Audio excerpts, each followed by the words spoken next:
Hi friends, Israel Iran ರಣರಂಗವಾಗಿದ್ದು ದಿನೇ ದಿನೇ ಯುದ್ಧದ ಕಾವು ಜಾಸ್ತಿ ಆಗ್ತಾನೇ ಇದೆ. ಹಾಗಾದ್ರೆ ಇರಾನ್ನ ಭಯಾನಕ ಕಾನೂನುಗಳ ಬಗ್ಗೆ ಗೊತ್ತಾ?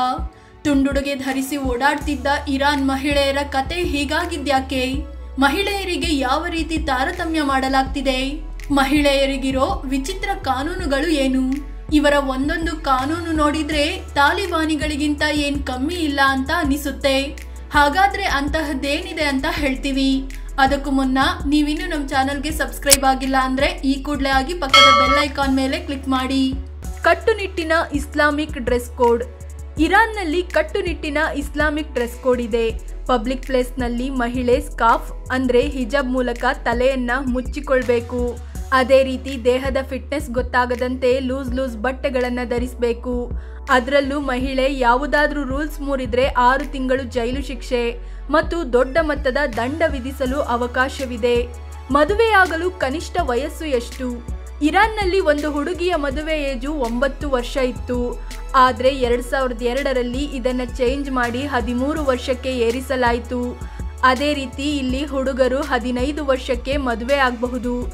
ಅದೇ ರೀತಿ ಓರ್ವ ಮಹಿಳೆ ಕೋರ್ಟ್ಗೆ ಹೋಗಿ ಜಡ್ಜ್ ಆರ್ಡರ್ ಕೊಟ್ಟ ಮೇಲಷ್ಟೇ ಪತಿಯಿಂದ ವಿಚ್ಛೇದನೆ ಪಡೆಯಬಹುದು. ಅದರಲ್ಲೂ ಗಂಡ ಮಾನಸಿಕ ಅಸ್ವಸ್ಥ ಅಥವಾ ಏನಾದರೂ ಬ್ಯಾಡ್ ಹ್ಯಾಬಿಟ್ಸ್ ಇದ್ರೆ ಮಾತ್ರ. ಆದರೆ ಪುರುಷ ಬಾಯಿ ಮಾತಿನ ಮೂಲಕವೇ ಪತ್ನಿಗೆ ವಿಚ್ಛೇದನ ನೀಡಲು ಅವಕಾಶ ಇದೆ. ಇನ್ನು ಪತಿಯಿಂದ ವಿಚ್ಛೇದನ ಪಡೆದ್ರೆ ಅಥವಾ ಪತಿ ಸಾವನ್ನಪ್ಪಿದಾಗ ಮರು ಮದುವೆ ಆದರೆ ತನ್ನ ಮಗುವಿನ ಕಸ್ಟಡಿಯನ್ನು ಮಹಿಳೆ ಕಳ್ಕೋತಾಳೆ. ದತ್ತು ಮಗಳನ್ನು ತಂದೆ ಮದುವೆ ಆಗಬಹುದು. ತಂದೆಯಾದವನು ದತ್ತು ತೆಗೆದುಕೊಂಡ ಮಗಳನ್ನು ಮದುವೆ ಆಗಲು ಇರಾನ್ ಕಾನೂನು ಅವಕಾಶ ನೀಡುತ್ತೆ. 2013ರಲ್ಲಿ ಈ ಸಂಪ್ರದಾಯವನ್ನು ಬ್ಯಾನ್ ಮಾಡಲಾಯಿತು. ಆದರೆ ಧಾರ್ಮಿಕ ಮುಖ್ಯಸ್ಥರು ಮತ್ತು ಗಾರ್ಡಿಯನ್ ಕೌನ್ಸಿಲ್ ವಿರೋಧ ವ್ಯಕ್ತಪಡಿಸಿತು. ಇದಾದ ಬಳಿಕ ಈಗ ಕೋರ್ಟ್ ಪರ್ಮಿಷನ್ ತಗೊಂಡು ಈ ರೀತಿ ಮದುವೆ ಆಗಬಹುದು. ಮದುವೆ ಓಕೆ, ಡೇಟಿಂಗ್ ಯಾಕೆ? ನಿಮಗೆ ಶಾಕ್ ಆಗ್ಬೋದು. ಕೆಲ ವರ್ಷಗಳ ಹಿಂದೆ ನಡೆದ ಸಮೀಕ್ಷೆಯಲ್ಲಿ ಇರಾನ್ನ 18ರಿಂದ 35 ವರ್ಷದವರೆಗಿನ ಪೈಕಿ ಅರ್ಧಕ್ಕರ್ಧ ಜನ ಮದುವೆ ಆಗದೆ ಉಳಿದಿದ್ರು. ಹೀಗಾಗಿ ಮದುವೆ ಪ್ರಮಾಣ ಹೆಚ್ಚಿಸಲು ಸರ್ಕಾರವೇ ಮ್ಯಾಚ್ ಮೇಕಿಂಗ್ ವೆಬ್ಸೈಟ್ ಶುರು ಮಾಡಿತು. ಇಲ್ಲಿ ಹುಡುಗ ಹುಡುಗಿಯರು ಪರಸ್ಪರ ಹುಡುಕಿಕೊಳ್ಳಲು ಅವಕಾಶವಿತ್ತು. ಆದ್ರೆ ಇಲ್ಲಿ ಡೇಟಿಂಗ್ ಎಲ್ಲ ಅವಕಾಶ ಇಲ್ಲ. ಮಹಿಳೆ ಕೇರ್ಫುಲ್ ಆಗಿರಬೇಕು. ಇರಾನ್ನಲ್ಲಿ ಪುರುಷರಿಗಿಂತಲೂ ಹೆಚ್ಚಾಗಿ ಮಹಿಳೆಯರು ಕೇರ್ಫುಲ್ ಆಗಿರಬೇಕು. ಒಬ್ಬರೇ ಎಲ್ಲಿಗಾದ್ರೂ ಪ್ರಯಾಣಿಸುವಾಗ ಅಥವಾ ಫ್ರೆಂಡ್ಸ್ ಜೊತೆ ಹೋಗುವಾಗ ಹುಷಾರಾಗಿ ಇರಬೇಕು. ಡ್ರೆಸ್ ಕೋಡ್ ಪಾಲಿಸಬೇಕು. ಹುಡುಗನ ಜೊತೆ ಓಡಾಡುವಾಗ ವಿವೇಚನೆಯಿಂದ ಇರಬೇಕು.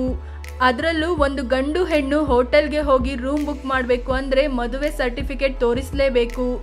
ಇಲ್ಲದಿದ್ದರೆ ರೂಮ್ ಕೊಡೋದೇ ಇಲ್ಲ. ಇನ್ನು ಇಲ್ಲಿನ ಮಹಿಳೆಯರಿಗೆ ಮೇಕಪ್ ಮಾಡಲು ಅವಕಾಶವಿದೆ. ಮುಸ್ಲಿಮೇತರರ ಜೊತೆ ಸಂಪರ್ಕ ನಿಷಿದ್ಧ. ಇಲ್ಲಿನ ಮಹಿಳೆಯರು ಮುಸ್ಲಿಮರಲ್ಲದವರ ಜೊತೆ ಸಂಪರ್ಕ ಹೊಂದುವಂತಿಲ್ಲ. ಅಂದರೆ ಫ್ರೆಂಡ್ಶಿಪ್, ಲವ್ ಅಂತೆಲ್ಲ ಓಡಾಡಂಗಿಲ್ಲ. ಇದನ್ನು ದೊಡ್ಡ ಅಪರಾಧ ಅಂತ ಪರಿಗಣಿಸಲಾಗುತ್ತೆ. ಈಗಾಗಲೇ ಹಲವು ಪಾಶ್ಚಿಮಾತ್ಯರ ಮೇಲೆ ಕೇಸ್ ಕೂಡ ದಾಖಲಾಗಿದೆ. ಅದೇ ರೀತಿ ಮುಸ್ಲಿಂ ಮಹಿಳೆ ಬೇರೆ ಧರ್ಮದ ವ್ಯಕ್ತಿ ಜೊತೆ ಸಂಬಂಧ ಹೊಂದಿದ್ರೆ ಚಾವಟಿ ಏಟಿನ ಶಿಕ್ಷೆ ನೀಡಲಾಗುತ್ತೆ. ಅಕ್ರಮ ಸಂಬಂಧಕ್ಕೆ ಭಯಾನಕ ಶಿಕ್ಷೆ. ಸಲಿಂಗಕಾಮ, ಅಕ್ರಮ ಸಂಬಂಧ ಕಾನೂನುಬಾಹಿರ ಅಪರಾಧವಾಗಿದೆ. ಈ ಅಪರಾಧಗಳಿಗೆ ಇರಾನ್ನಲ್ಲಿ ಮರಣದಂಡನೆ ವಿಧಿಸಲು ಅವಕಾಶವಿದೆ. ಮಹಿಳೆಯರಿಗೆ ಸಂಬಂಧಿಸಿದ ಮ್ಯಾಗಝಿನ್ಗಳು ಮತ್ತು ರೊಮ್ಯಾನ್ಸ್ಗೆ ಸಂಬಂಧಿಸಿದ ವಿಡಿಯೋಗಳು ನಿಷಿದ್ಧವಾಗಿದೆ. ಪಬ್ಲಿಕ್ ಆಗಿ ಡ್ಯಾನ್ಸ್ ಶೋ ಮಾಡಂಗಿಲ್ಲ. ಇರಾನ್ನಲ್ಲಿ ಮಹಿಳೆಯರು ಪಬ್ಲಿಕ್ ಆಗಿ ಡ್ಯಾನ್ಸ್ ಮಾಡುವಂತಿಲ್ಲ. ಅಂದರೆ ತೆರೆದ ಮೈದಾನದಲ್ಲಿ ಶೋ ಎಲ್ಲ ಮಾಡಂಗಿಲ್ಲ. ಡ್ಯಾನ್ಸ್ ಮಾಡಬೇಕಾದ್ರೆ ಮುಚ್ಚಿದ ಕೋಣೆಯಲ್ಲಿ ಮಾಡಬೇಕು. ಅದು ಕೂಡ ಮಹಿಳೆಯರ ಮುಂದೆ ಮಾತ್ರ. ಒಂದು ವೇಳೆ ಓರ್ವ ಹುಡುಗಿ ಮ್ಯೂಸಿಕ್ ಆಲ್ಬಮ್ ಮಾಡಬೇಕಂತಾದ್ರೆ ಅದಕ್ಕೆ ಸರ್ಕಾರದಿಂದ ವಿಶೇಷ ಪರ್ಮಿಷನ್ ತಗೊಳ್ಬೇಕಾಗುತ್ತೆ. ಪುರುಷರ ಗೇಮ್ ನೋಡಂಗಿಲ್ಲ. ಇಲ್ಲಿ ಮಹಿಳೆಯರು ಪುರುಷರ ಸ್ಪೋರ್ಟ್ಸ್ಗಳನ್ನು ನೋಡುವಂತಿಲ್ಲ. ಆದರೆ ಇತ್ತೀಚೆಗೆ ನಡೆದ ಫಿಫಾ ವರ್ಲ್ಡ್ ಕಪ್ ಕ್ವಾಲಿಫೈಯರ್ಸ್ ಪಂದ್ಯವನ್ನು ವೀಕ್ಷಿಸಲು ಒತ್ತಡದಿಂದಾಗಿ ಮಹಿಳೆಯರಿಗೆ ಅನುಮತಿ ನೀಡಲಾಗಿತ್ತು. ಸ್ಕ್ರೀನ್ ಮೇಲೆ ಬರಲು ಹಲವು ರೂಲ್ಸ್. ಕಳೆದ ವರ್ಷ ಇಲ್ಲಿನ ಮಾಧ್ಯಮಗಳಿಗೆ ಒಂದು ಸರ್ಕ್ಯುಲರ್ ಹೊರಡಿಸಲಾಯಿತು. ಅದರ ಪ್ರಕಾರ ಇಲ್ಲಿ ಸ್ಕ್ರೀನ್ ಮೇಲೆ ಮಹಿಳೆಯರು ಪಿಜ್ಜಾ ತಿನ್ನೋದು, ಸ್ಯಾಂಡ್ವಿಚ್ ತಿನ್ನೋದನ್ನು ತೋರಿಸೋ ಹಾಗಿಲ್ಲ. ಅದೇ ರೀತಿ ಕೆಂಪು ಬಣ್ಣದ ಡ್ರಿಂಕ್ ಕುಡಿಯೋದು, ಲೆದರ್ ಗ್ಲೌಸ್ಗಳನ್ನು ಧರಿಸೋದು ತೋರಿಸಬಾರದು. ಇಷ್ಟೇ ಅಲ್ಲ, ಪುರುಷರು ಮಹಿಳೆಯರಿಗೆ ಕಪ್ಗೆ ಟೀ ಹಾಕಿಕೊಡೋದನ್ನು ಕೂಡ ತೋರಿಸಬಾರದು ಅಂತ ನಿರ್ಬಂಧಿಸಲಾಯಿತು. ಗಂಡನ ಅನುಮತಿ ಇಲ್ಲದೆ ದೇಶ ಬಿಡಂಗಿಲ್ಲ. ಇರಾನ್ನಲ್ಲಿ ಓರ್ವ ಹೆಣ್ಮಗಳು ಪಾಸ್ಪೋರ್ಟ್ ಪಡೆಯಬೇಕಂದ್ರೆ ಇರಾನ್ನಿಂದ ಹೊರ ಹೋಗಬೇಕಂದ್ರೆ ಗಂಡನ ಲಿಖಿತ ಪರ್ಮಿಷನ್ ತರಬೇಕು. ಅಷ್ಟೇ ಅಲ್ಲ, ಪತ್ನಿ ಕೆಲಸಕ್ಕೆ ಹೋಗದಂತೆ ತಡೆಯೋ ಅಧಿಕಾರ ಕೂಡ ಗಂಡನಿಗಿದೆ. ಆಸ್ತಿಯಲ್ಲೂ ತಾರತಮ್ಯ. ಇಲ್ಲಿ ಗಂಡ ಸಾವನ್ನಪ್ಪಿದ್ರೆ ಆತನ ಆಸ್ತಿಯಲ್ಲಿ 1/8 ಭಾಗ ಮಾತ್ರ ಪತ್ನಿಗೆ ಸಿಗುತ್ತೆ. ಅದೇ ಪತ್ನಿ ಸಾವನ್ನಪ್ಪಿದ್ರೆ ಆಕೆಯ ಹೆಸರಲ್ಲಿರೋ ಎಲ್ಲ ಆಸ್ತಿ ಗಂಡನಿಗೆ ಸೇರುತ್ತೆ. ಎಷ್ಟರ ಮಟ್ಟಿಗೆ ಅಂದ್ರೆ ಪುರುಷ ಸತ್ರೆ ಕೊಡೋ ಪರಿಹಾರದ ಅರ್ಧದಷ್ಟು ಮಾತ್ರವೇ ಮಹಿಳೆ ಸತ್ತಾಗ ಕೊಡಲಾಗುತ್ತೆ. ತಾಲಿಬಾನಿಗಿಂತ ಸ್ವಲ್ಪ ಓಕೆ. ಇವರಿಗೂ ತಾಲಿಬಾನಿಗೂ ವ್ಯತ್ಯಾಸವೇ ಇಲ್ಲ ಅನ್ನಿಸಿಬಿಡುತ್ತೆ. ಆದರೆ ಇರಾನ್ ಮಹಿಳೆಯರಿಗೆ ಕಾರ್ ಡ್ರೈವ್ ಮಾಡಲು, ಸರ್ಕಾರಿ ಕೆಲಸಗಳಿಗೆ ಹೋಗಲು, ಶಾಲಾ ಕಾಲೇಜು ಯೂನಿವರ್ಸಿಟಿಗಳಲ್ಲಿ ಓದಲು ಅವಕಾಶವಿದೆ. ಆದರೆ ಪಬ್ಲಿಕ್ ಪ್ಲೇಸ್ನಲ್ಲಿ ಮುಖ ಮತ್ತು ಕೈ ತುದಿ ಬಿಟ್ಟು ಉಳಿದೆಲ್ಲ ಭಾಗ ಫುಲ್ ಕವರ್ ಆಗಿರಬೇಕು ಅಷ್ಟೇ. ಆದರೆ ತಾಲಿಬಾನ್ ರೂಲ್ಸ್ನಲ್ಲಿ ಕಣ್ಣು ಬಿಟ್ಟು ದೇಹದ ಉಳಿದೆಲ್ಲ ಭಾಗ ಕಂಪ್ಲೀಟ್ ಆಗಿ ಕವರ್ ಆಗಿರಬೇಕು. ಜೊತೆಗೆ ಓದೋಕೆ, ಕೆಲಸಕ್ಕೆ ಹೋಗೋಕ್ಕೂ ತಾಲಿಬಾನಿಗಳು ಅವಕಾಶ ನೀಡೋದಿಲ್ಲ.